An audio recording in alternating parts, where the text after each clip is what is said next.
এই উপস্থিতি এই বিষয়টা অত্যন্ত গুরুত্বপূর্ণ। সন্তানের অধিকার যদি সঠিকভাবে আদায় না করা হয় তাহলে ওই সন্তান কোনো দিন আপনার অধিকার আদায় করবে না, আপনার অধিকার সে আদায় করবে না।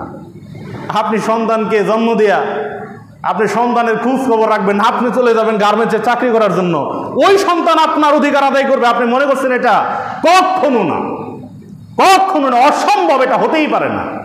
আপনি আপনার সন্তানকে লালন পালন করতে দিয়েছেন, অন্য পাশের বাড়ির চাচির কাছে দিয়ে গেছেন।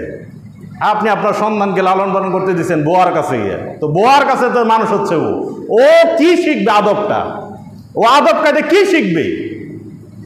আমরা তো এগুলা ভাবি না কখনোই। সংসার সুখে রাখার জন্য, ইনকাম বাড়ানোর জন্য গার্মেন্টসে চলে গেছে। এই উপস্থিতি অত্যন্ত লজ্জাজনক বিষয় এগুলা। এই জন্য আমাদেরকে সাবধান থাকতে হবে। অধিকার আগে সন্তানের অধিকার আদায় করেন, দেখবেন যে ওই সন্তান আপনার কথা শুনবে, ওই সন্তান আপনার কথা মতো চলবে, ওই সন্তান আপনার অবাধ্য হবে না। কিন্তু আপনি তো সন্তানকে ওই পরিমাণ ইসলামী যে তারবিয়ত এটা আপনি দিতে পারেন নাই।